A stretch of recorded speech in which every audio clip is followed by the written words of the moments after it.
Joe Pasquale was 13 when he was mowed down by a hit-and-run driver. "It was petrifying, I was in agony for weeks," Joe, 61, tells me, flinching at the memory. "There was nothing I could do. It felt like it all was happening in slow motion. It still haunts me to this day. It feels so vivid, it could have been yesterday." He was on his chopper bike doing his paper round in Grays, Essex, when the silver Vauxhall smashed into him, breaking both his legs. "It was about half a mile from my house. The driver didn't stop. It was right outside where Mac and Katie Kassoon, the brother and sister pop duo, lived, and they kindly looked after me until the ambulance came.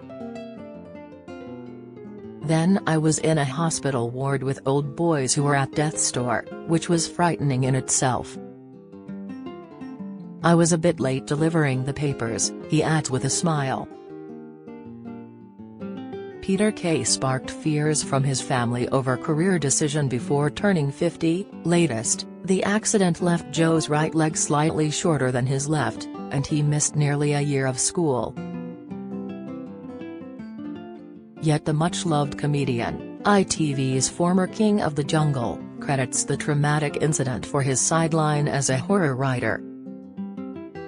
His legs heavily plastered, Joe couldn't make the toilet on his own and relied on an old-fashioned chamber pot.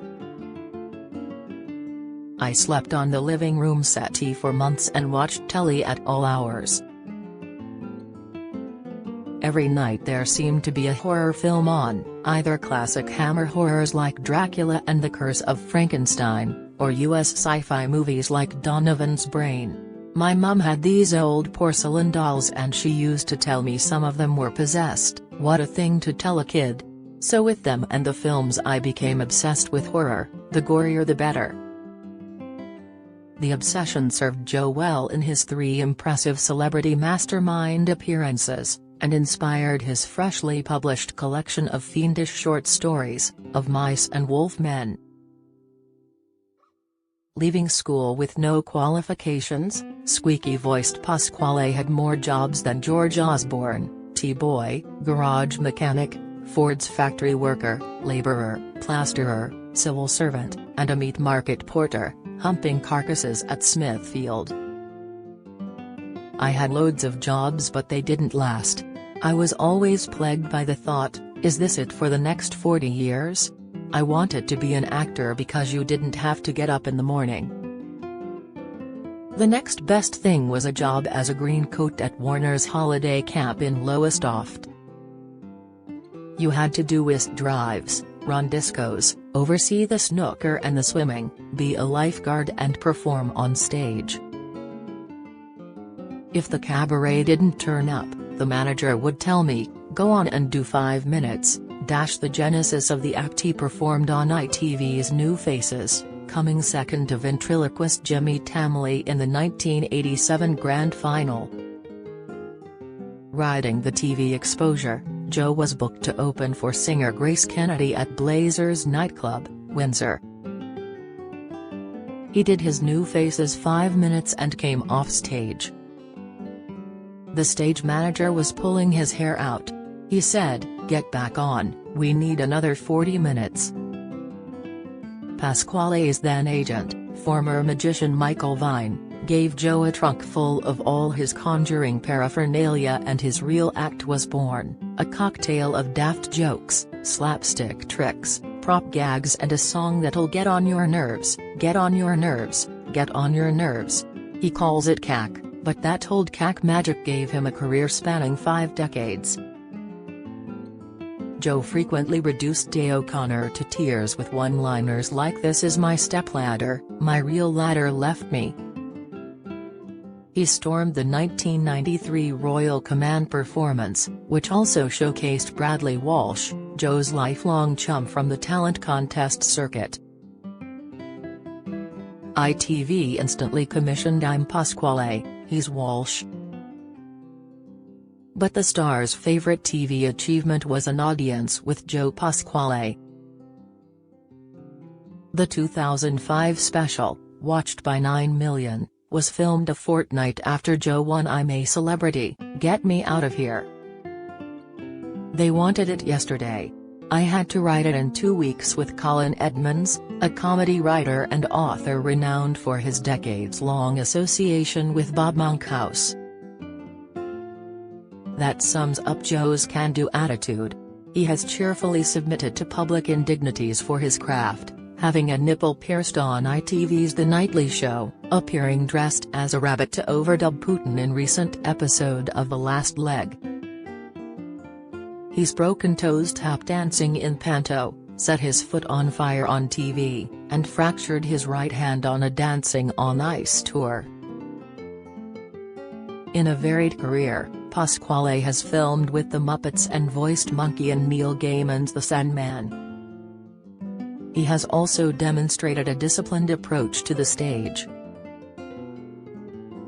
Joe made his theatrical debut in The Nerd in 1999 and went on to acting triumphs in hit productions including Spamalot and Some Mothers Do Have 'Em with Sarah Earnshaw as Betty to his Frank. The knockabout farce might come back, he says, adding, although I'm getting too old to throw myself down the stairs every night. Joseph Ellis Pasquale was born on August 20, 1961, in Grays, Essex, the third child of 4. My dad Joe worked in a margarine factory, Mum was a housewife. Money was tight growing up, most of my clothes came from jumble sales. My nickname was Second-Hand Joe. The twice-divorced star, who has 5 children and 11 grandchildren, currently lives alone in a 500-year-old flint cottage near Thetford in Norfolk. I'm happy, he says. I've got nobody telling me off. Despite his daffy persona, Pasquale has a degree in geoscience, boxes to keep fit, runs marathons and pilots his own plane, a second-hand Yak 52. Comedy kept him content, until the calamitous COVID lockdown. Joe delivered PPE for the Helping Hands charity rather than sit doing nothing. I did it for 3 months, whenever they called me. But not performing had depressing side effects. Being a comic saved me, he says. I genuinely love comedy. And when I wasn't doing it, I found myself thinking, what is the point of my existence?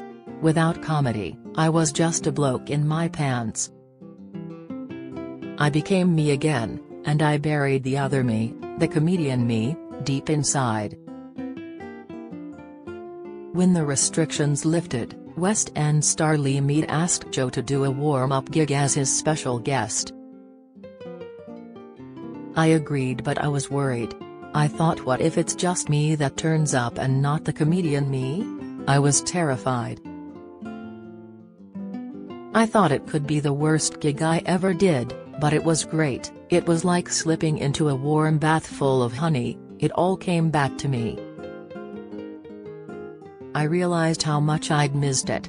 Joe is one of the few comedians who plays well on the variety circuit and the comedy club one.